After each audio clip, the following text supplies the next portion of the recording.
गायत्री महामंत्र एक बार मेरे साथ दोहराओ। ओम भूर्भुवः स्वः तत्सवितुर्वरेण्यं भर्गो देवस्य धीमहि धियो यो नः प्रचोदयात्। बात चल रही है तन, मन और चित्त।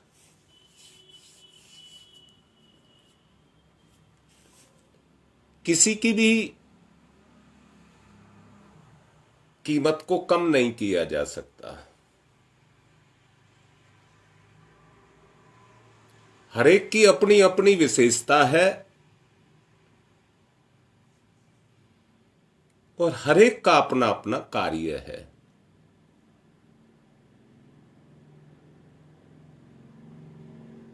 परंतु एक बात समझ आती है,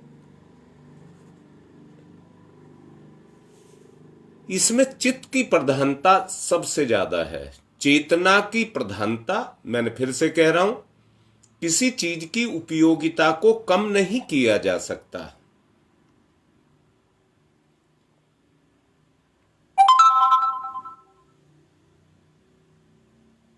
सबकी अपनी अपनी विशेषता है।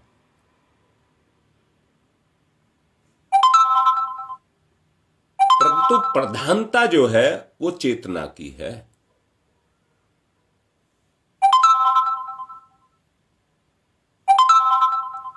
मन काम करता है तो मन की विशेषताएं काम करती हैं, तन काम करता है तो तन की विशेषताएं काम करती हैं। मैं फिर से कहता हूं, ना तो मन अकेला कुछ कर सकता, छोड़ दीजिए तन को। तन को छोड़ करके मन को कोई लाभ होने वाला नहीं है। मन भी जो लाभ उठा रहा है वो तन से ही लाभ उठा रहा है, और दोनों मिलकर के लाभ उठा रहे हैं तो वो चेतना के बगैर लाभ नहीं उठा रहे हैं। उनके पीछे चेतना काम कर रही है। और चेतना परमात्मा का अंश है। सतत निरंतर आत्मा परमात्मा दोनों आपस में मिले हुए हैं।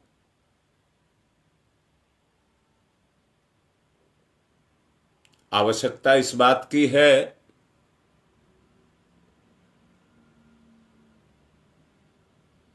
कि हम चेतना से परमात्मा के साथ, यानी कि आत्मा से परमात्मा के साथ जुड़ जाएं। देखो भाई, हमारी कमजोरियां तो बड़ा मुश्किल है, परंतु परम पूज्य गुरुदेव ने कहा है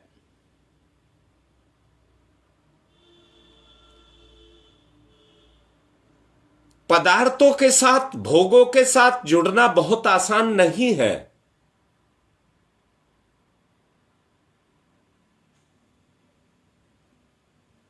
गिरे हुए स्तर का व्यक्ति ही गिरे हुए व्यक्ति के साथ जाकर के अपने आप जुड़ता है,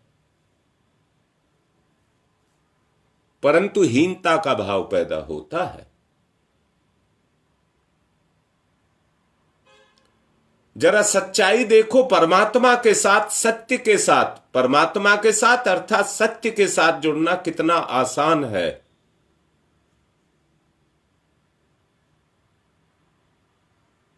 परंतु हमारी बुराइयां, हमारी कमजोरियां, वो हमारे सत्य के ऊपर जाकर के प्रहार करती हैं। हम नहीं चाहते कोई गलत विचार हमारे मन में आए। हमने संकल्प लिया है कि ना आए,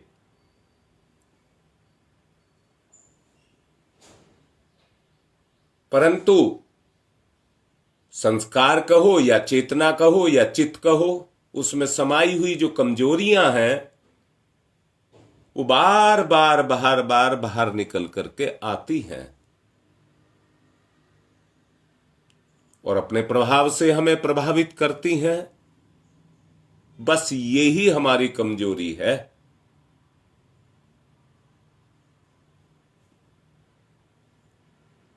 परम पूज्य गुरुदेव कहते हैं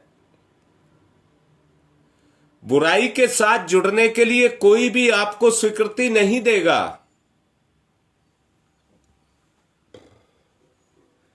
परंतु अच्छाई के साथ जोड़ने में आपको कोई रोक नहीं सकता। अच्छाई के साथ जुड़ने में आपको कोई रोक नहीं सकेगा।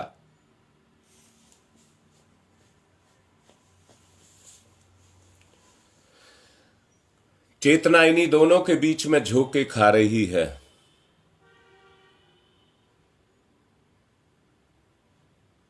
चित्त की एकाग्रता कोई बहुत बड़ी बात नहीं है और बहुत कड़ी मेहनत भी नहीं है। बस आवश्यकता इस बात की है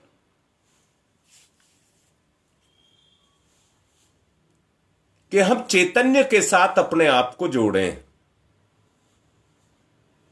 अब कैसे जोड़ें? नित्य प्रति दैनिक जीवन में छोटी छोटी जो भी घटनाएं हैं उनके साथ में हम अपना तादात्म्य करें, एकाकार करें, उनमें रस को लें।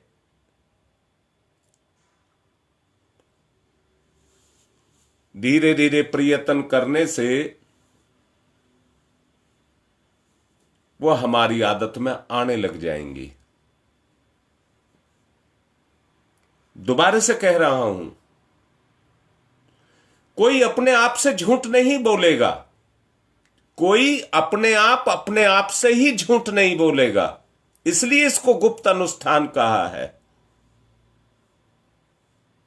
आपको अपनी जिम्मेदारी खुद उठानी है और अपने दैनिक जीवन में उन छोटी छोटी अच्छाइयों को लेकर के आना है जिससे वो आपकी आदत बन जाए।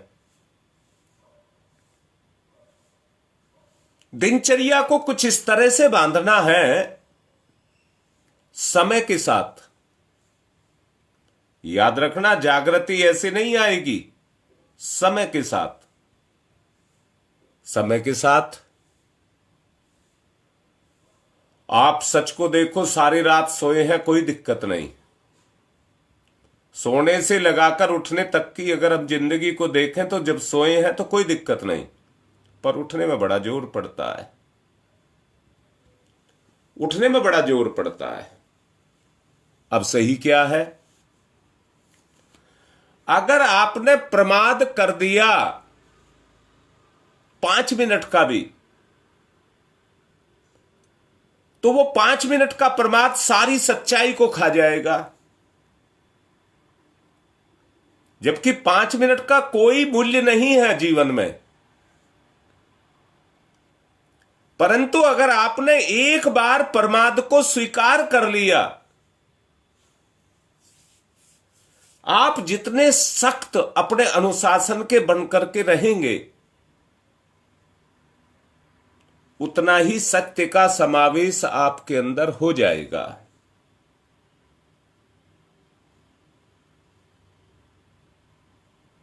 सुबेरे उठने से लगा करके सोने तक की पूरी दिनचर्या अपनी बनाए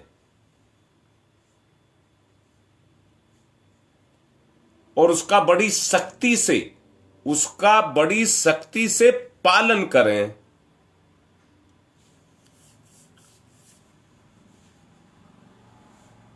अगर आपने दिनचर्या को नियमित कर लिया तो वो आपकी आदत बन जाएगी।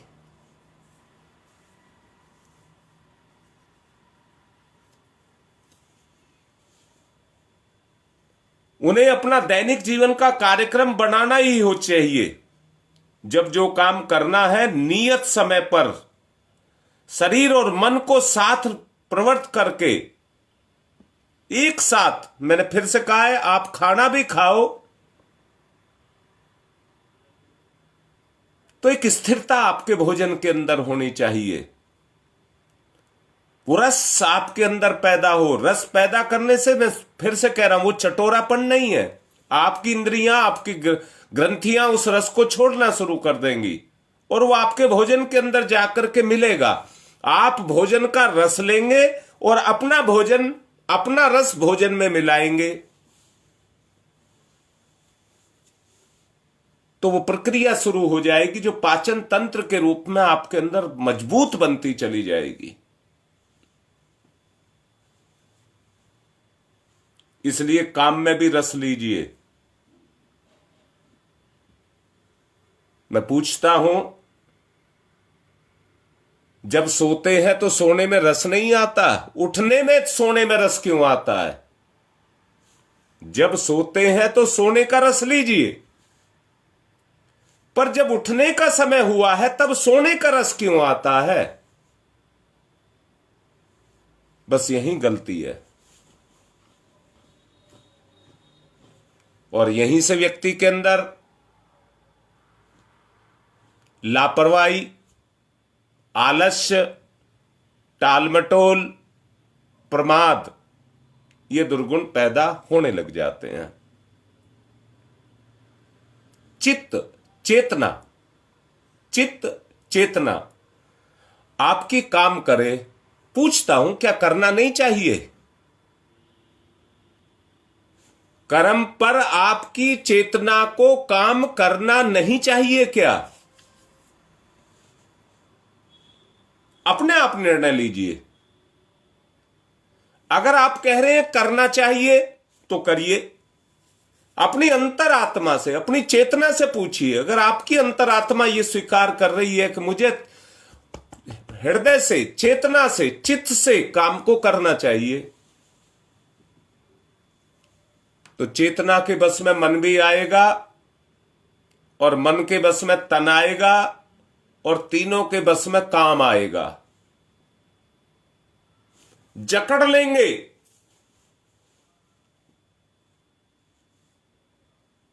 जैसे जंबूड़ से जकड़ लिया जाता है, वैसे ही कर्म को जकड़ लेंगे।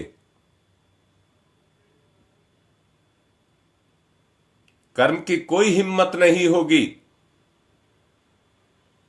कि वो आपके सामने किसी भी तरह की कोई हलचल कर सके। अपना चिंतन, अपना चरित्र कमजोर होने के कारण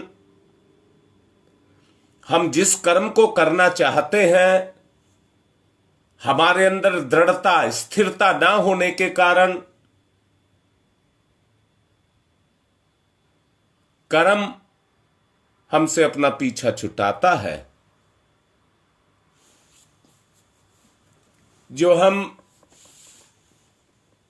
ये करते रहते हैं, टालते रहते हैं कर्म को, हम कर्म पर हावी नहीं हो पाते, कर्म हम पर हावी हो जाता है।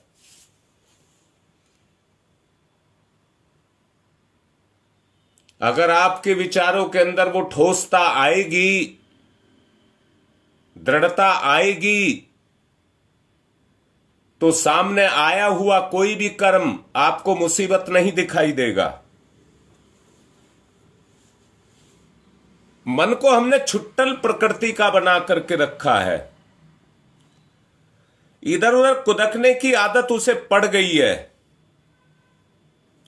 यदि मन को सुसंयत रखना है, उसे एकाग्र रहने के लिए साधना करनी है, तो जो भी कार्य शरीर से करना हो उसे पूरी दिलचस्पी के साथ किया जाए।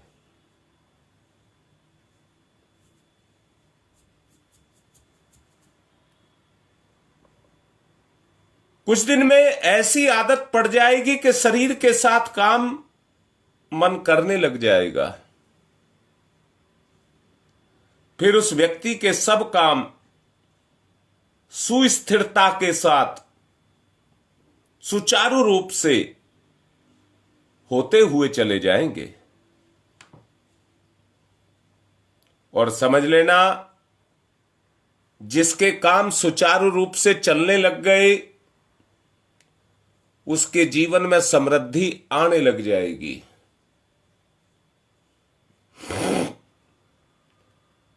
अकुलाना, बेचैन होना, घबराना, मानसिक संतुलन को डावाडोल कर देना, ये एक प्रकार से मन के तूफान हैं। मन के ये तूफान हैं। जैसे तूफान से, गर्द गुब्बार से आंखें ठीक से काम नहीं करती हैं,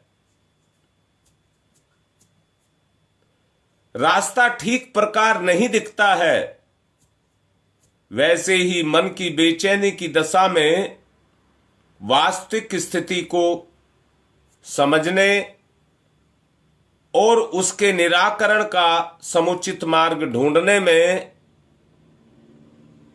हमको दिक्कत आने लग जाती है। बुद्धि सर्वदा काम करती है, पर जब मन की स्थिति इस तरह की हो जाती है तो बुद्धि में भी निर्णय लेने की क्षमता नहीं रह जाती है। वास्तविक स्थिति को समझने के लिए उसके निराकरण का समुचित मार्ग आपको ढूंढना पड़ेगा। आप कभी देखना, जब कभी भी धरती पर भूकंप आते हैं तो एक ऐसा मैग्नेटिक फील्ड बनता है जिसमें व्यक्ति की बुद्धि किम कर्तव्य मूड बनकर के खड़ी हो जाती है। उस समय आदमी को कुछ नहीं सूझ पड़ता है।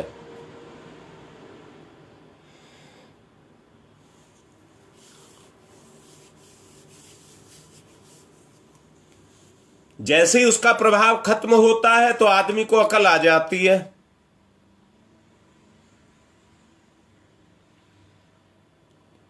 ज्वार भाटा के समय उछलते हुए पानी का स्तर डावाडोल रहता है। ऐसी दशा में उसके द्वारा उचित निर्णय नहीं किया जा सकता जब पानी ऊपर नीचे उछल रहा हो। ज्वार भाटा कोई नदियों में नहीं आता है, समुद्र में आता है जहां अथाह पानी होता है। आदमी उसको कंट्रोल नहीं कर पाता है।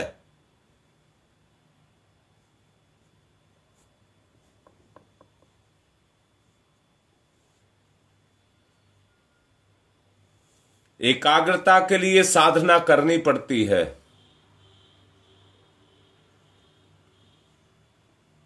वास्तविक स्थिति को समझना पड़ता है। उसके लिए रास्ता ढूंढना पड़ता है। ऐसी दशा में उचित निर्णय नहीं किया जा सकता, उचित कार्यक्रम निर्धारित नहीं हो सकता।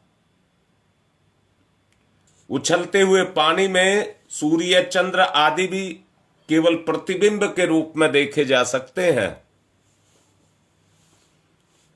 आकुल व्यक्ति जो अंदर से बेचैन होता है, उस बेचैनी की दशा में उसे कुछ सूझ नहीं पड़ता है, जबकि निराकुल अवस्था में बारीकियों का भी निराकरण हो जाता है।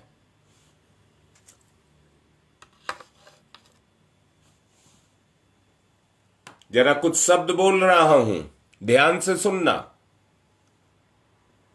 उछालना, पटकना, गिराना, उठाना, घसीटना, दबाना।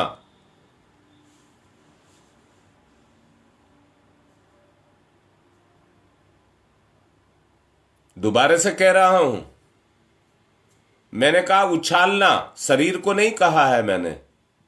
गिराना, शरीर को नहीं कहा है। घसीटना, शरीर को नहीं कहा है। दबाना, शरीर को नहीं कहा है।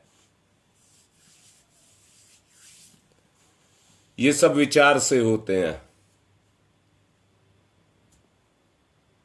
ये सारे कार्य विचार से होते हैं। मैंने अभी कहा उछालना, पटकना, गिराना, दबाना, ये सब चीज जो बोली, जरा आपके साथ किया जाए तो आपको कैसा लगेगा? आपको कष्ट होगा या नहीं होगा? और ये सब किससे होता है? विचार से। विचार से। अगर ये शरीर से किया जाए तो थोड़ी देर का दुख होगा, पर जब ये मन से किया जाता है तो निरंतर दुख रहता, पीड़ा निरंतर मिलती है। सुख शांति पूर्ण निद्रा ऐसी दशा में नहीं आती जहां दबाना, उछालना, ये सारा पटकना, गिराना, घसीटना, दबाना, ये सब होता हो, वहां नींद ठीक से नहीं आती है।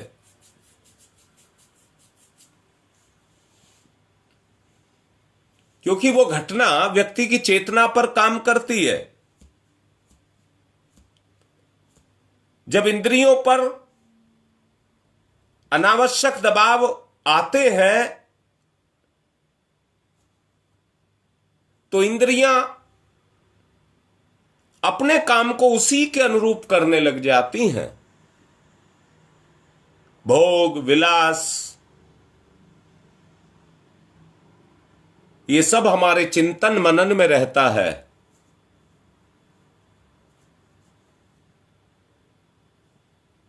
जब इसका दबाव पड़ता है तो व्यक्ति उस आराम को अनुभव नहीं कर पाता है जो वो चाहता है,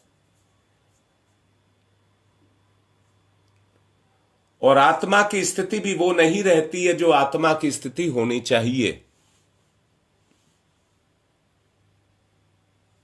दोनों तरफ परिवर्तन आ जाता है।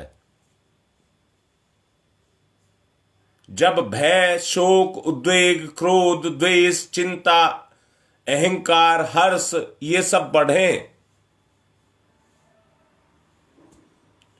आवेश के रूप में आए। मैं कह रहा हूं हर्ष की बात मैंने की है, परंतु आवेश है हर्ष का तो वो अच्छा नहीं है। सहज है तो अच्छा है। सहज है तो अच्छा है, अगर आवेश है तो अच्छा नहीं है।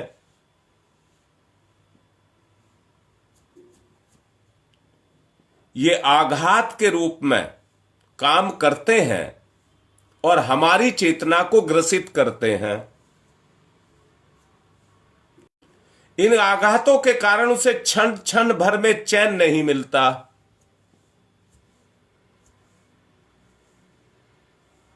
आवेशों की आकुलता इस प्रकार की आध्यात्मिक ताप है, एक आध्यात्मिक ताप है जिसके चढ़ जाने से मनुष्य अंड बंड हो जाता है। जैसे बुखार का ताप चढ़ जाता है तो आदमी की शारीरिक स्थिति अंड बंड हो जाती है।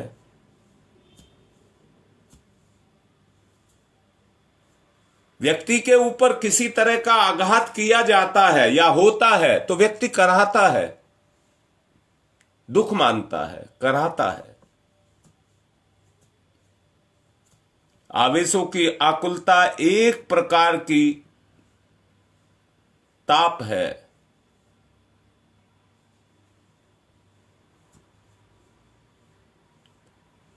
ये एक प्रकार का संताप है जो अंदर से व्यक्ति को बेचैन करता है।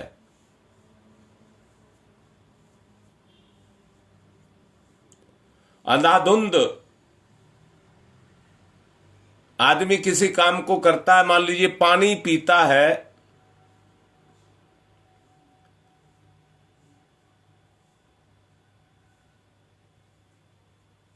तो उसको सब्र नहीं आता। भूख सर्वदा उड़ जाती है, चेहरा लाल हो जाता है, नींद गायब हो जाती है, मन में न जाने क्या क्या कल्पनाएं चलती रहती हैं। इनमें विशेष प्रकार के भयंकर लक्षण दिखाई देते हैं।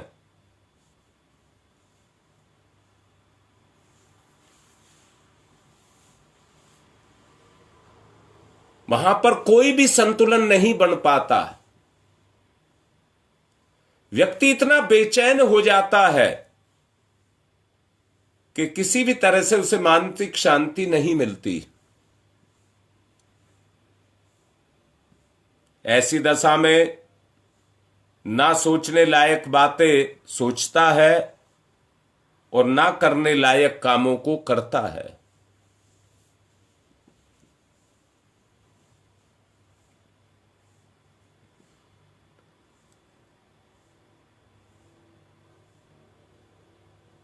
जानते हैं,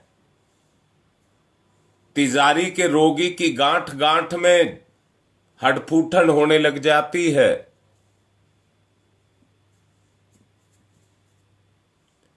आवेशों से बेचैन मनुष्य के मनोलोक में भी ऐसी हडफूटन होने लग जाती है, जिससे उसकी समस्त आत्मिक शांति नष्ट भ्रष्ट हो जाती है।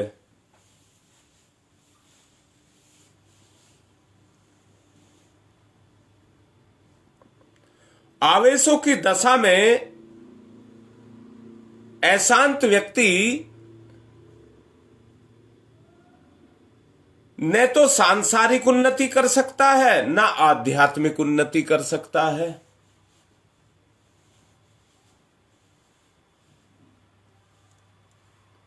आगे बढ़ने के लिए जिस बल की आवश्यकता है, वो बल मानसिक अस्थिरता के कारण एकत्र नहीं हो पाता, एकत्र नहीं हो पाता।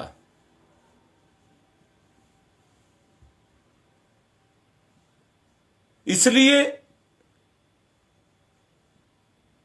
उन्नति के लिए, ऊंचा उठने के लिए, आगे बढ़ने के लिए जिस बल की आवश्यकता है, उस मानसिक बल में हमें स्थिरता को पैदा करना पड़ेगा।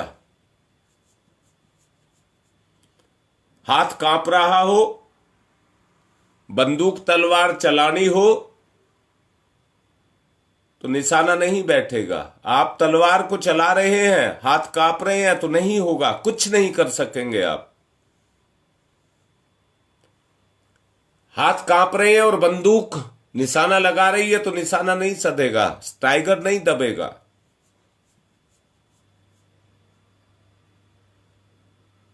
आवेश की दशा में मानसिक कंपन की अधिकता रहती है।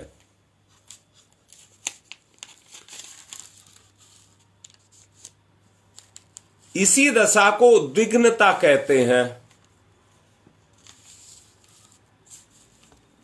इस ही दशा को उद्विग्नता कहते हैं। क्या करना चाहिए, क्या नहीं करना चाहिए,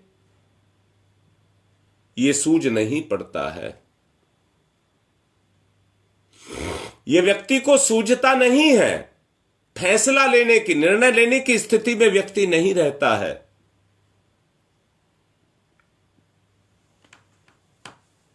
दोबारा से कह रहा हूं, दूसरी स्थिति के बारे में कह रहा हूं। अधीर होना हृदय की संकीर्णता और आत्मिक बचकानेपन का चिन्ह है। बहुत से व्यक्ति देखे होंगे जो अति भावुक होते हैं। अति भावुक,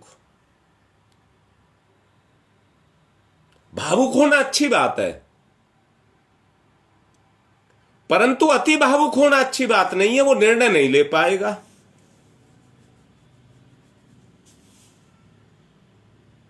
पचाए और पचा करके रस निकाले, वही पाचन तंत्र का काम है। उसी से पाचन तंत्र शक्ति, शरीर की शक्ति मजबूत बनती है। ऐसे ही व्यक्ति भी किसी भी घटना को पचाए और पचाने के बाद निर्णय ले तो बात बनती है, वरना अति भावुक व्यक्ति भी सही निर्णय लेने की स्थिति में नहीं होता है।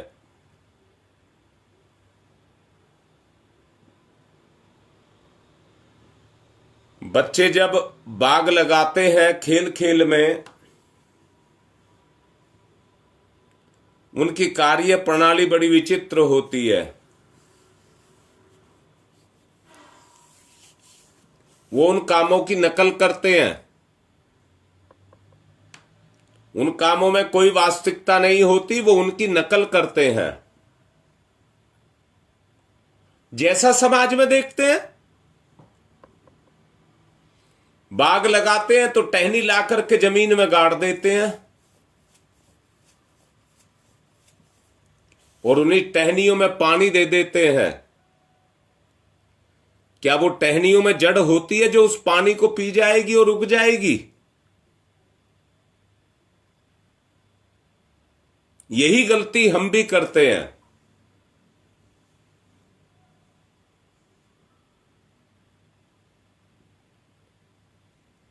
दस 20 मिनट आधा घंटा के लिए कोई बाग लगाए और उसमें कितना ही खाद पानी डाल ले, वो खाद पानी काम नहीं करता है, बेकार चला जाता है। अभी आम की गुठली बोई,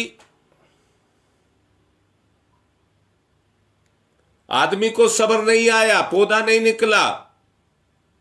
24 घंटे के बाद उखाड़ करके देखी पौधा निकला एक नहीं निकला, फिर बो दी। फिर 24 घंटे बाद निकाल करके देख ली, फिर बो दी, इस आशा पर कि इसके अंदर से अंकुर निकलेगा। उस अवस्था में कभी नहीं निकलेगा। अगर उतनी देर के लिए आपने छोड़ दिया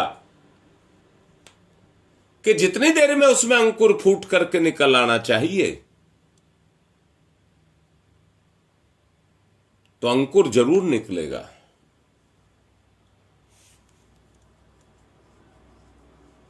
इतना धैर्य हमें अपने में होना चाहिए। क्रिया तो उसी समय हो जाती है जब गुठली जमीन में बोई जाती है।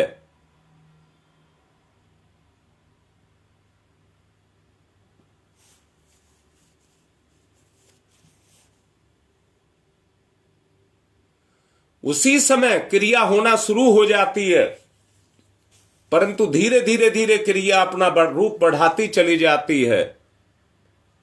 तब उसमें से अंकुर फूट करके निकल करके आता है।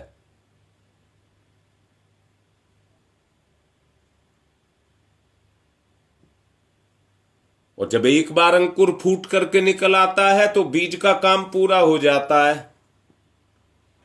बीज का काम यहीं तक है कि उसमें से अंकुर फूट करके निकल आए, और अंकुर एक बार फूट करके निकल आए तो बीज का काम पूरा हो गया। उसने धरती को सौंप दिया, धरती अब अपना काम करेगी, उसको उगाएगी, बढ़ाएगी, फलाएगी, वो सारे के सारे काम धरती उसके ऊपर करती जाएगी।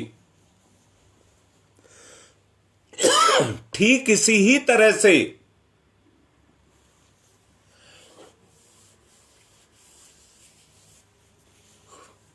संसार में जो भी कार्य हैं,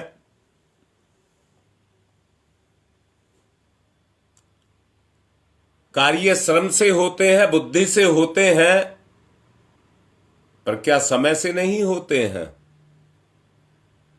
हर कार्य का अपना एक समय है, निर्धारित समय है, इतनी देर में यह काम हो जाएगा। तो उतना धैर्य तो हमको रखना चाहिए कि नहीं रखना चाहिए?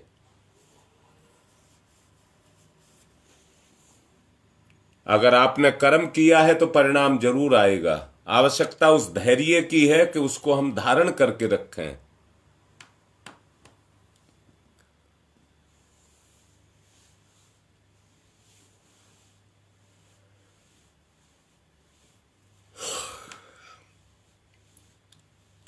दूसरा उपाय काम में लाते हैं।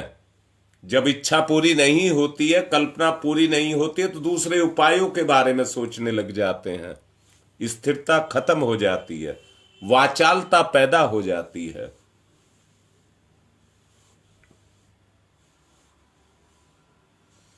बाघ की लालसा को बुझाने का जो प्रयत्न है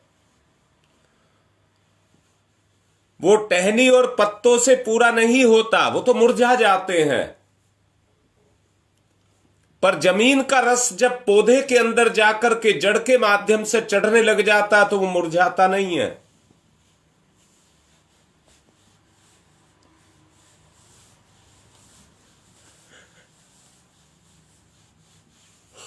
अधूरे बाग से कभी तृप्ति नहीं हो सकती।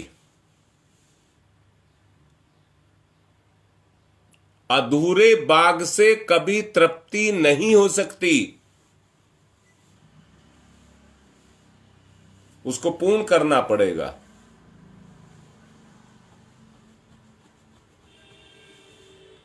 यानी कि जड़ बीज से शुरू करके,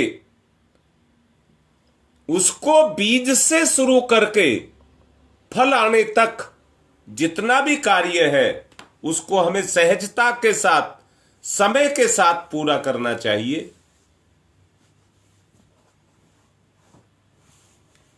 मैं देखता हूं गर्मी के दिनों में पत्थर बेल पक जाती हैं, तोड़ी जाती हैं। किसी पेड़ का वो केवल 15 दिन का समय होता है। जितने भी फल उसके ऊपर लगे हैं, पहले फल से और आखिरी फल तक 15 दिन में वो सब साफ हो जाता है। परंतु मैंने देखा है 3 महीने के बाद उसमें फिर फूल आ जाता है और अगले 3 महीने में फल भी पूरा हो जाता है। यानी कि 6 महीने में उसमें पूरा फल लग जाता है।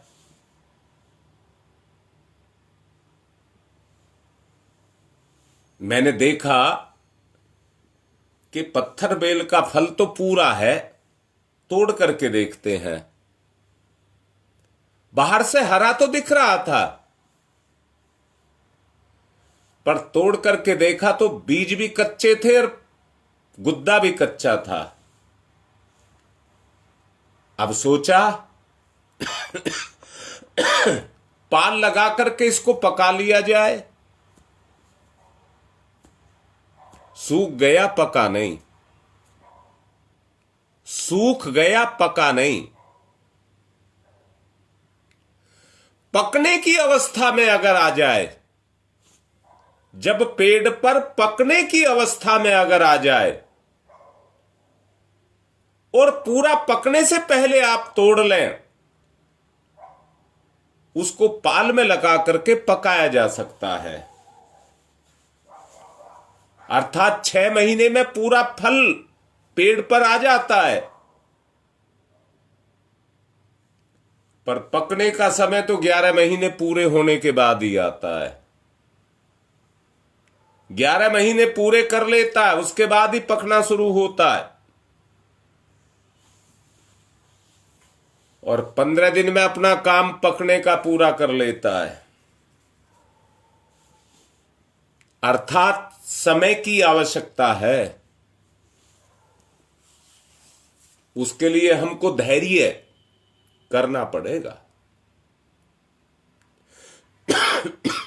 उस ज्ञान को प्राप्त करना पड़ेगा जो क्रिया के पीछे है, और इतने दिन में पक जाएगी, इस सारी जानकारी को हमको लेकर के चलना पड़ेगा।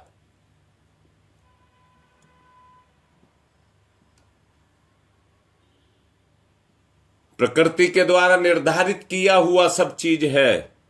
प्रकृति के निर्धारण के आधार पर यह सब चलता है।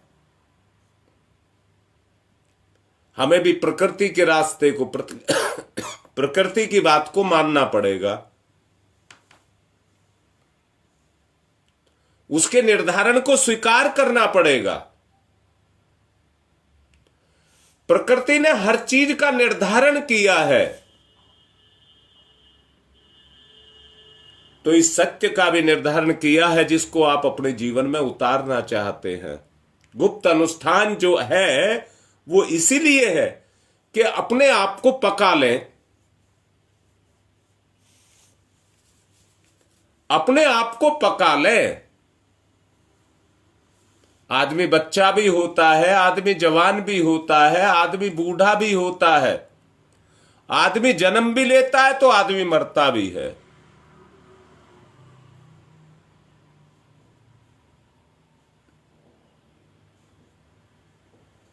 ये सारे गुण हैं आदमी के, इनको हमको स्वीकार करना पड़ेगा। प्रकृति का अपना एक तरीका है, एक रास्ता है, जिस रास्ते से व्यक्ति को गुजार करके लेकर के चलती है। हमें प्रकृति के अनुसार अपने आप को गुजारना होगा। प्रकृति और सत्य दोनों का समावेश करना होगा। रेलगाड़ी की पटरी तो पहले से बिछी हुई होती है, पर जब रेलगाड़ी आती है तो दंदना करके उस पर चलती हुई चली जाती है।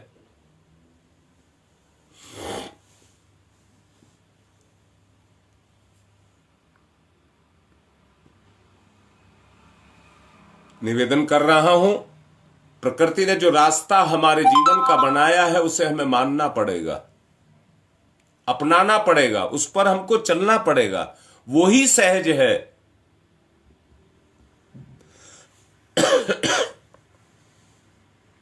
आज की बात को यहीं रोक करके यज्ञ की तरफ चलने के लिए प्रेरित कर रहा हूं।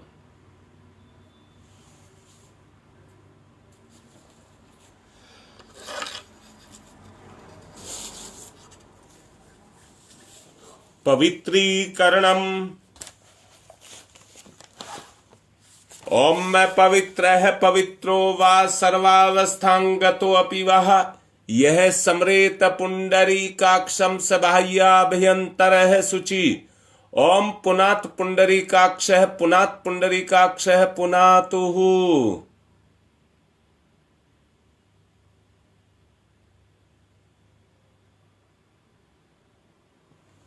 हाँ सविता बेटा, धैर्य बहुत बड़ी चीज है।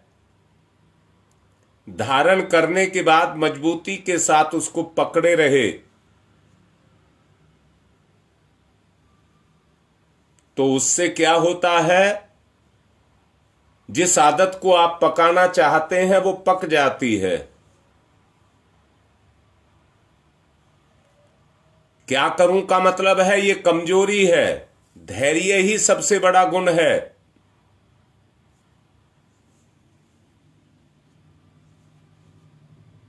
धैर्य रखिए और आगे बढ़िए।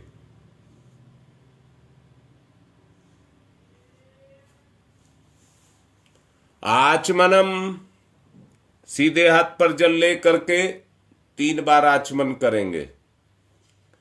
ओम अमृतो प्रस्तरणमसि स्वाहा। ओम अमृता पिधानमसि स्वाहा। ओम सत्यम यशः श्रीर्मय श्री श्रीयताम स्वाहा। हाथ साफ करेंगे। बाएं हाथ पर जल, सीधे हाथ की 5 उंगलियां गीली करके चोटी को छुइए। ओम चिद्रूपिणी महामाये दिव्य तेज समन्विते तिस देवी शिखा मध्य तेजो वृद्धिम कुरुष्यमेव। न्यास है। अपनी इंद्रियों को स्पर्श करते हुए, जो बिटिया भी कह रही है, धैर्य को रखेंगे, उनकी शक्ति को कायम करेंगे, मजबूत बनाएंगे अपने आप को। ओम वांगमय आशय अस्तु मुख को। ओम नशोर में प्राणोस्तु नासिका के दोनों छिद्रों को। ओम अक्षनोर में चक्षुरस्तु दोनों नेत्रों को। ओम कर्णयोर में श्रोत्रमस्तु दोनों कानों को।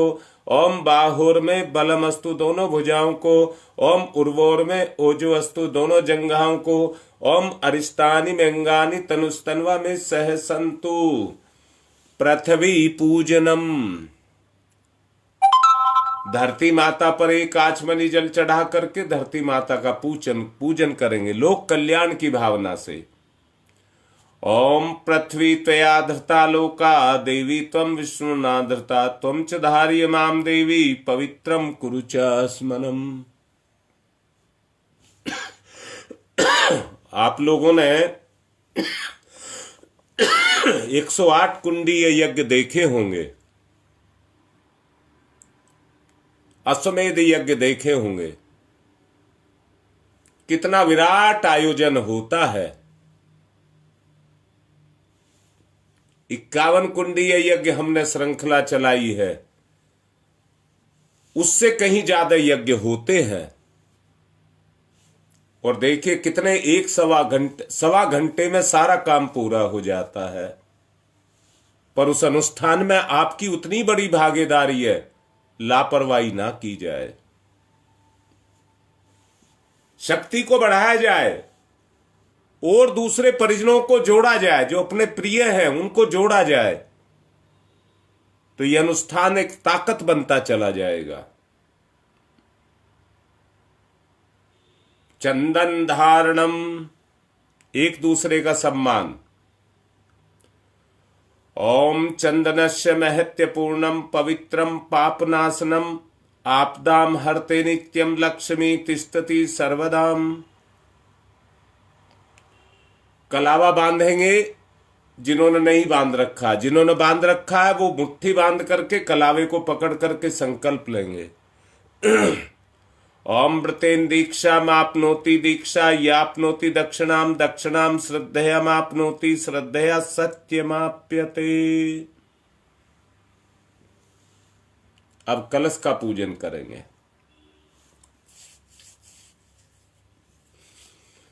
ओम तत्त्वायामि ब्रह्मणा वंदमानस्तदा शास्ते यजमानो हविर्भिः अहेडमानो वरुणेह बोध्यर्षः ग्वंशमाने आयुः प्रमोसीः।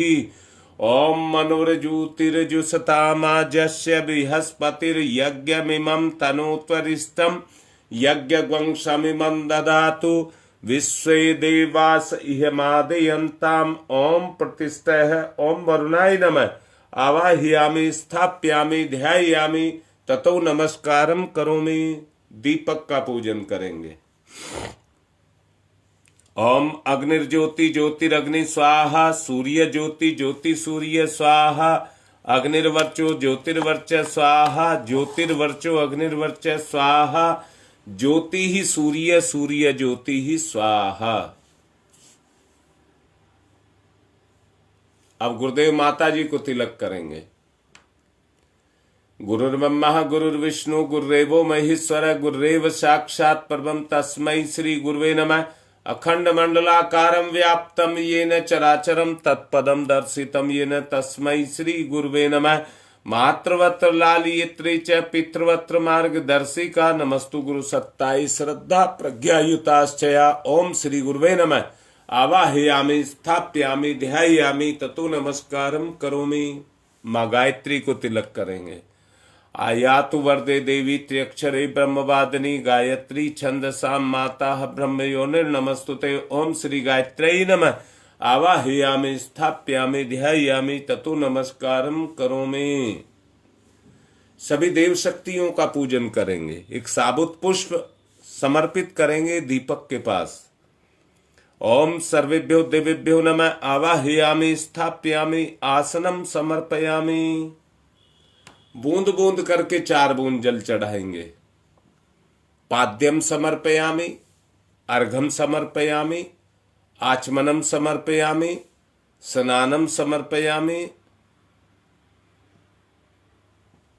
वस्त्रम समर्पयामि यज्ञोपवीतम समर्पयामि।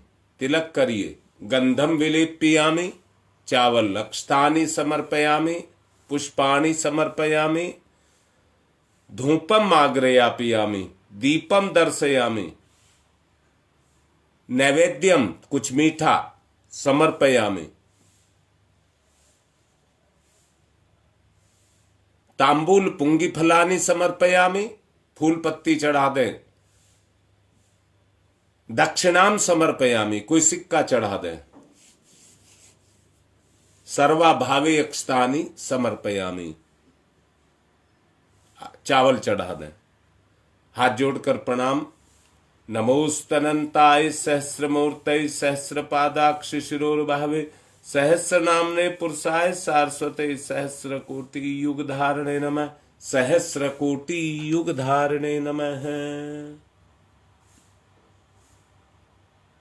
अब रक्षा विधान करेंगे।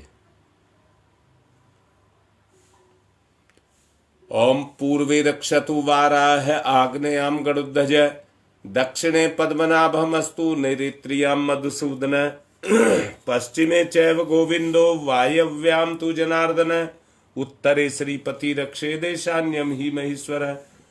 ऊपर ऊर्ध्वम रक्षतु धातावो नीचे हयोधो अनंतस्य रक्षतु अनुक्तम अपि यत् स्थानम रक्षत विसोममार्धिक। अपसर्वन्तु ये भूता भूमि संस्थिताय भूता विघ्न कर्ता रस्ते गच्छन्तु शिवाज्ञया। अपक्रामन्तु भूतानि पिशाचा सर्वतो दिशम सर्वेषां विरोधेन यज्ञ कर्म समारभे यज्ञ सकर्म समारभे।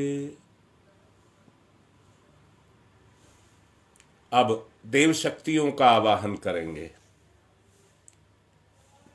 पुष्प अक्षत हाथ पर ले लेंगे और उनसे विनती करेंगे। पहले गौतम ऋषि, श्रोत्रकम के संप्रदाय का जिनने किया परिवर्तन था, अग्निहोत्र की परंपरा में किया सुखद संशोधन था। सभी प्राणियों के जो प्रिय उन गौतम ऋषि को आज नमन। ऋषि प्रिय थे जो रहे ना निष्क्रिय, गौतम ऋषि को आज नमन। ओम गौतमाय सर्वभूतानां ऋषीणां च सदा प्रियम श्रोतानां कर्माणां चैव संप्रदाय प्रवर्तक। ओम गौतमाय नमः आवाहयामि स्थापयामि ध्यायामि। भारद्वाज ऋषि का आवाहन। सदा अध्ययन को तत्पर ऋषि भारद्वाज का है वंदन। अतल ज्ञान के थे सागर ऋषि भारद्वाज का है वंदन। हे ऋषिवर ये भाव भरा आमंत्रण है स्वीकार करें। हम सबका आतिथ्य यज्ञ में आकर अंगीकार करें। ओम भारद्वाजाय नमस्तुते अस्तु सुसदा सूर्य सदा अध्ययन तत्पर है। आवाहयामि यज्ञे अस्मिन् पूज्यं प्रतिगृह्यता में। ओम भारद्वाजाय नमः आवाहयामि स्थापयामि ध्यायामि ततो नमस्कारम करोमि। अब विश्वामित्र ऋषि का आवाहन। तेजस्वी प्रज्वलित अग्नि से तप की जो प्रतिमूर्ति बने, गायत्री की प्रतिष्ठापना करके जग की पूर्ति बने, उन ऋषि विश्वामित्र को करते हम सब नमन। यहाँ कृपा करें ब्रह्म ऋषि आपका हो सुख कर आगमन यहाँ। ओम विश्वामित्र नमस्तुभ्यम जलदाग्नि संप्रभम अध्यक्षीकृत गायत्री तपोरूपेण सन्निष्ठता। ओम विश्वामित्राय नमः आवाहयामि स्थापयामि ध्यायामि। अब कश्यप ऋषि का आवाहन। हे कश्यप ऋषि, सदा आपको जगती ने सम्मान दिया और आपने प्राणी मात्र को विपुल दया का दान दिया। है प्रार्थना हमारी हम पर भी कुछ कृपा करें ऋषिवर। हम सबकी पूजा अर्चा स्वीकार स्वयं यहाँ आकर करें। ओम कश्यप सर्वलोकाढ्य सर्वभूत दयाकार असि त्वं प्रथयामि सह पूज्यं प्रतिगृह्यता में। ओम कश्यपाय नमः आवाहयामि स्थापयामि ध्यायामि ततो नमस्कारम करोमि। जमदग्नि भगवान का आवाहन। हे ऋषिवर जमदग्नि, जिन्हें बिल्कुल समान हर सुख दुख था और कठोर तप के सुतेज से जो जलायमान मुख था, तपोमूर्ति उस ऋषि का होता आज यहाँ आवाहन है। महायज्ञ में उन्हीं पूज्यवर का वंदन अभिनंदन है। ओम जमदग्नि महातेजा तपसा ज्वलति हतम आवाहयामि यज्ञे अस्मिन् पूज्यं प्रतिगृह्यता में। ओम जमदग्नै नमः आवाहयामि स्थापयामि ध्यायामि। अब वशिष्ठ ऋषि का आवाहन। सबके परम हितैषी ऋषिवर आप धर्म प्रतिमूर्ति रहे। कार्य कुशल इतने के कर्म के हर युग के अनुरूप रहे। जनहित से जन की करुणा से भरा सदा जिनका मन है, उन मुनि श्रेष्ठ वशिष्ठ पूज्यवर का सादर आवाहन है। ओम नमस्तुभ्यं वशिष्ठाय कर्म कृते महामुने धर्म रूपाय महते लोका नाम हित कारणे। ओम वशिष्ठाय नमः आवाहयामि स्थापयामि ध्यायामि। अब अत्रि ऋषि का आवाहन। हे ऋषि, ब्राह्मण श्रेष्ठ विश्व में जन जन के हितकारी हैं। तपय रूप है, सत्य रूप है, तेजस्वी व्रतधारी हैं। हे महान ऋषि अत्रि, आपको नमस्कार हम सबका है। आज आप पर भी ऋषिवर कुछ यज्ञ भार हम सबका है। ओम अत्रे नमस्तुभ्यम सर्वलोक हितैषिणे तपोरूपाय सत्याय ब्रह्मणे मित तेजसे। ओम अत्रै नमः आवाहयामि स्थाप्यामि ध्यायामि। अम्मा अरुंधति का आवाहन। सुख सौभाग्य प्रदात्री माता बालक शीश झुकाते हैं। इस पुनीत बेला में हे ऋषि माता हम तुम्हें बुलाते हैं। हम अबोध बालक है माता, कर लो पूजा ग्रहण अभी। यहाँ यज्ञ मंडल में होवे ममता का अवतरण अभी। ओम अरुंधत्यै नमस्तुभ्यम सर्व सौख्य प्रदायिनी। एहि मंडल मध्ये त्वम नमः पूज्याम ग्रहण में। ओम अरुंधत्यै नमः आवाहयामि स्थाप्यामि ध्यायामि ततो नमस्कारम करोमि। अब अग्नि स्थापना करिए।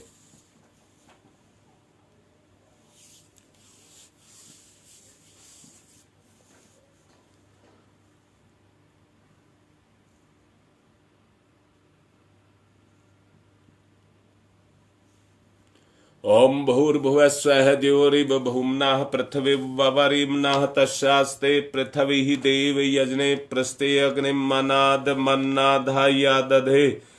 अग्निम दूतम पुरो दधे हव्यवाह मुख बुर्वे देवामासाद यादि है। ओम अग्नये नमः अग्निम आवाहयामि स्थाप्यामि ध्यायामि ततो नमस्कारम करोमि।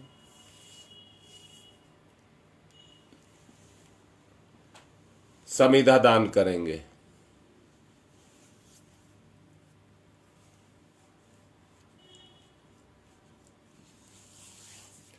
ओम अयंतमात्मा जात वेद से स्तेने देवर्धस्व चेदेवर्दय चास्मान प्रजया पशुर्विर्भम वर्चसे अन्नादेन समेदय स्वाहा। इदम अग्रे जात वेद से इदम नमम। दूसरी ओम समिधाग्निम दुवशत धृतय बौध्यता तिथिम अस्मिन् हव्य जुहूतनै स्वाहा। इदम अग्ने इदम नमम। तीसरी ओम सुसमिधाय सोचि से घृतम तीव्रम जुहूतन अग्ने जातवेद से स्वाहा। इदम अग्ने जातवेद से इदम नमम। चौथी ओम तम त्वा समित भृंगिरो घृतेन वर्धयामसि बृहच्छोच्छा यविस्तयै स्वाहा। इदम आग्ने अंगिर से इदम नमम। जल प्रसेचनम। कुंड के बाहर जिस दिशा में कहा जाए जल छोड़ेंगे। ओम अदिते अन्मन्यस्व इति पूर्वे। ओम अनुमते अन्मन्यस्व इति पश्चिमे। ओम सरस्वताय अन्मन्यस्व इति उत्तरे। अब दक्षिण से चारों तरफ। ओम देव सवित परशुव परशुव यज्ञपतिम भगाय दिव्यो गंधर्व केतपु केतम न पुनातु वाचस्पति ही वाचम न सदतु। अब घी की 7 आहुति देंगे। ओम प्रजापते स्वाहा इदम प्रजापते इदम नमम। ओम इंद्राय स्वाहा इदम इंद्राय इदम नमम। ओम अग्नये स्वाहा इदम अग्नये इदम नमम। ओम सोमाय स्वाहा इदम सोमाय इदम नमम। ओम भूः स्वाहा इदम अग्नये इदम नमम। ओम भुवः स्वाहा इदम वायवे इदम नमम। ओम स्वः स्वाहा इदम सूर्याय इदम नमः। गायत्री मंत्र की आहुति देंगे और जिनको विशेष आहुतियां डलवानी है वो अपने नाम लिख देंगे। ओम भूर्भुवः स्वः तस्य वितुर्वरेण्यं भर्गो देवस्य धीमहि धियो यो नः प्रचोदयात् स्वाहा। इदम गायत्री इदम नमः। ओम भूर्भुवः स्वः तस्य वितुर्वरेण्यं भर्गो देवस्य धीमहि धियो यो नः प्रचोदयात् स्वाहा। इदम गायत्री इदम नमः। ओम भूर्भुवः स्वः तस्य वितुर्वरेण्यं भर्गो देवस्य धीमहि धियो यो नः प्रचोदयात् स्वाहा। इदम गायत्री इदम नमः। ओम भूर्भुवः स्वः तस्य वितुर्वरेण्यं भर्गो देवस्य धीमहि धियो यो नः प्रचोदयात् स्वाहा। इदम गायत्री इदम नमः। ओम भूर्भुवः स्वः तस्य वितुर्वरेण्यं भर्गो देवस्य धीमहि धियो यो नः प्रचोदयात् स्वाहा। इदं गायत्री इदं नमाम। ओम भूर्भुवः स्वः तत्सवितुर्वरेण्यं भर्गो देवस्य धीमहि धियो यो नः प्रचोदयात् स्वाहा। इदं गायत्री इदं नमाम। ओम भूर्भुवः स्वः तत्सवितुर्वरेण्यं भर्गो देवस्य धीमहि धियो यो नः प्रचोदयात् स्वाहा। इदं गायत्री इदं नमाम। ओम भूर्भुवः स्वः तत्सवितुर्वरेण्यं भर्गो देवस्य धीमहि धियो यो नः प्रचोदयात् स्वाहा। इदं गायत्री इदं नमाम। ओम भूर्भुवः स्वः तत्सवितुर्वरेण्यं भर्गो देवस्य धीमहि धियो यो नः प्रचोदयात् स्वाहा। इदं गायत्री इदं नमाम। ओम भूर्भुवः स्वः तत्सवितुर्वरेण्यं भर्गो देवस्य धीमहि धियो यो नः प्रचोदयात् स्वाहा। इदं गायत्री इदं नमाम। ओम भूर्भुवः स्वः तत्सवितुर्वरेण्यं भर्गो देवस्य धीमहि धियो यो नः प्रचोदयात् स्वाहा। इदं गायत्री इदं नमाम। ओम भूर्भुवः स्वः तत्सवितुर्वरेण्यं भर्गो देवस्य धीमहि धियो यो नः प्रचोदयात् स्वाहा। इदं गायत्री इदं नमामः। कला तुलसी से श्री राम मिश्रा जो काफी समय से बीमार चल रहे हैं, उनके अच्छे स्वास्थ्य के लिए। नेहरू विहार दिल्ली से सुदेश कुमारी के परिवार के स्वास्थ्य के लिए। बहपुरा से भदोई से श्री संजय जी के बेटी की शादी अभी नजदीक आ रही है, निर्विघ्न पूरी हो। इटेरा से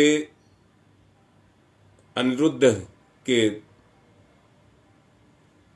देवता रुद्रांश, उसके उज्जवल भविष्य के लिए।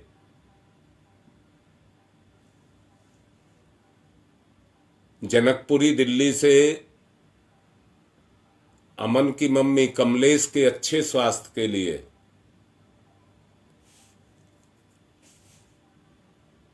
शिव विहार से मीनाक्षी की शादी है, उसकी निर्विघ्न शादी पूरी हो।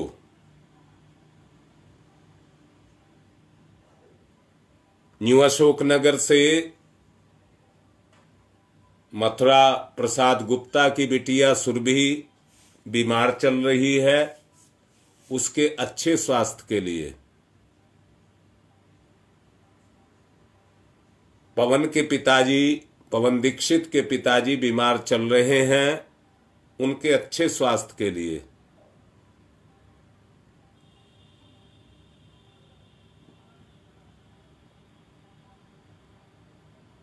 विनय मिश्रा, उनके घर में लगातार 4 गाय खरीदी गई हैं और चारों की चारों दिक्कत में आई हैं। उधर ऐसा ही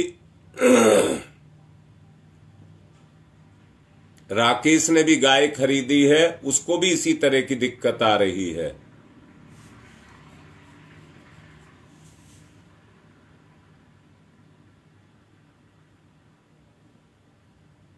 शिव विहार से सविता के मानसिक संतुलन के लिए, अंकित की पापा और मम्मी के अच्छे स्वास्थ्य के लिए विशेष आहुतियां महामृत्युंजय मंत्र से, और संपूर्ण परिवार देव परिवार के लिए दिनेश कौशिक की भतीजी बिंदु का जन्मदिन है, उसके उज्जवल भविष्य के लिए। ओम त्र्यंबकं यजामहे सुगंधिं पुष्टिवर्धनम् उर्वारुकमिव बंधनान् मृत्योर्मुक्षीयमामृता स्वाहा इदं महामृत्युंजय इदं नमः। ओम त्र्यंबकं यजामहे सुगंधिं पुष्टिवर्धनम् उर्वारुकमिव बंधनान् मृत्योर्मुक्षीयमामृता स्वाहा इदं महामृत्युंजय इदं नमः। सोनू भी लिख रही है उसके परिवार के अच्छे स्वास्थ्य के लिए। ओम त्र्यंबकं यजामहे सुगंधिं पुष्टिवर्धनम् उर्वारुकमिव बंधनान् मृत्योर्मुक्षीयमामृता स्वाहा इदं महामृत्युंजय इदं नमः। ओम पंचवक्राय विद्महे महादेवाय धीमहि तन्नः रुद्र प्रचोदयात् स्वाहा इदं रुद्राय इदं नमः। ओम पंचवक्राय विद्महे महादेवाय धीमहि तन्नः रुद्र प्रचोदयात् स्वाहा इदं रुद्राय इदं नमः। ओम पंचवक्राय विद्महे महादेवाय धीमहि तन्नः रुद्र प्रचोदयात् स्वाहा इदं रुद्राय इदं नमः। ओम भास्कराय विद्महे दिवाकराय धीमहि तन्नः सूर्य प्रचोदयात् स्वाहा इदं सूर्याय इदं नमः। ओम भास्कराय विद्महे दिवाकराय धीमहि तन्नः सूर्य प्रचोदयात् स्वाहा इदं सूर्याय इदं नमः। ओम भास्कराय विद्महे दिवाकराय धीमहि तन्नः सूर्य प्रचोदयात् स्वाहा इदं सूर्याय इदं नमः। ओम प्रखर प्रज्ञाय विद्महे महाकालाय धीमहि तन्नः श्रीरामः प्रचोदयात् स्वाहा इदं महाकालाय इदं नमः। ओम सजल श्रद्धाय विद्महे महाशक्तये धीमहि तन्नो माता भगवती प्रचोदयात् स्वाहा इदं महाशक्तये इदं नमः। कृमिनाश के लिए आहुति। ओम उददाना दिव्य कृमि हंतु विमोचन हंतु रसंभि ते अंतः कृमियो गवि स्वाहा इदम आदित्य गणेभ्य इदम नमः। रोगनाश के लिए आहुति। ओम शीर्षम शक्तिम शीर्षमयम कर्णम शूलम विलोहितम सर्व शरीरम समनम ते रोगम बहिर्निर्मत यामहे स्वाहा इदम सूर्याय इदम नमः। सुरक्षा कवच के लिए आहुति। ओम अग्नये वैश्ववानरः वैश्वैरमा देव्यै पाहि स्वाहा स्वाहा इदं वैश्वानराय इदं नमः। सृष्टिकृत होम घी मिष्ठान के साथ इस आहुति को देंगे। ओम यदस्य कर्मणोत्यरिचम यादवा न्यूनमिहाकरम अग्निस्त सृष्टिकृद्यात् सर्वं सुहूतं करोतु मे अग्नये सृष्टिकृते सुहूते सर्वप्रायश्चिताहुतीनां कामानां समृद्धये सर्वान्न कामान् समृद्धये स्वाहा इदम अग्नये सृष्टिकृते इदम नमः। पूर्णाहुति।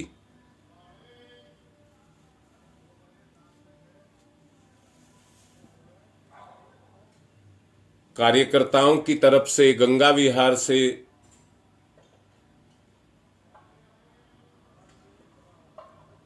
मुझ पर जोर दिया गया था, कहा गया है एक कार्यकर्ता जो आज चुनाव लड़ रहे हैं वो विजय हों। पूर्णाहुति। ओम पूर्णमिद पूर्णमिदं पूर्णात् पूर्णमुदच्यते पूर्णस्य पूर्णमादाय पूर्णमेवावशिष्यते। ओम पूर्णादर्वी परापत सुपूर्णा पुनरापत वसने विकर्णा वह ईस मूर्जय ग्वं सत्कृतौ स्वाहा। ओम सर्वं वै पूर्णग्वं स्वाहा। ओम सर्वं वै पूर्णग्वं स्वाहा। वसोधारा एक चम्मच घी की धार बांध करके छोड़ देंगे। ओम वसो पवित्रमसि सतधारम वसो पवित्रमसि सहस्रधारम देवस्ता सविता पुनातु वसो पवित्रेण सद्धारेण सुपवा काम दुक्षयै स्वाहा। आरती करेंगे। ओम यम ब्रह्म वेदांत विदो वदन्ति परमं प्रधानम पुरुषम तथान्ये विश्वोदग्धे कारणमीश्वरं वा तस्मै नमो विघ्न विनाशनाय। ओम यम ब्रह्मा वरुणेन्द्रुद्रमरुतः स्तुन्वन्त दिव्यैस्तवे वेदै सांगपद क्रमणोपनिषदै गार्यन्ति यम शामगा ध्यानावस्थित तद्गतेन मनसा पश्यन्ति यम योगिनो यशान्तं न विदुसुरासुरगुणा देवाय तस्मै नमः। देवाय तस्मै नमः। कर्पूर गौरम करुणावतारम संसार सारम भुजगेन्द्रहारम सदा वसंतम हृदयारविंदे भवम भवानी सहितं नमामि। त्वमेव माताश्च पिता त्वमेव त्वमेव बन्धुश्च सखा त्वमेव विद्याददनं त्वमेव सर्वं मम देव मंगलम भगवान विष्णु मंगलम गरुड़ध्वज मंगलम पुंडरीकाक्षाय मंगलाय तनोहरि। सबको आरती देंगे, कलश लेकर शांति पाठ करेंगे और सब पुष्प ले लेंगे। शांति पाठ। ओम द्यौ शांतिरंतरिक्षं शांति पृथ्वी शांतिरापः शांतिरोषधयः शांति वनस्पतयः शांतिर्विश्वे देवा शांति ब्रह्म शांति सर्वगं शांति शांतिरेव शांति श्यामा शांतिरेधि। ओम शांति शांति शांति सर्वारिष्टा सुशांतिर्भवतु। देव दक्षिणा। बुराई का दान और अच्छाई की वृद्धि, देने का भाव। ओम यज्ञेन यज्ञमयी जंत देवा तानि धर्माणि प्रथमा न्यासन्ते नाकम महिमान क्षत्र यत्र पूर्वे साधया संति देवा मंत्र पुष्पांजलिम समर्पयामि। देव दक्षिणाम समर्पयामि। सूर्य अर्घ दान करेंगे।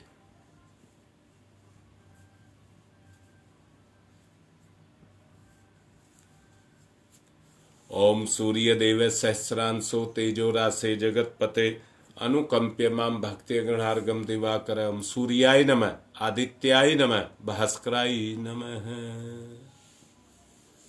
चावल लेकर के आज का कार्यक्रम पूरा हुआ, विदा कर देंगे देव शक्तियों को। कुंड में चावल छोड़ देंगे और स्थापना पर ओम यान्तु देवगणा सर्वे पूजा मादाय माम कीम इष्ट काम समिध्यर्थम पुनरागमनाय च।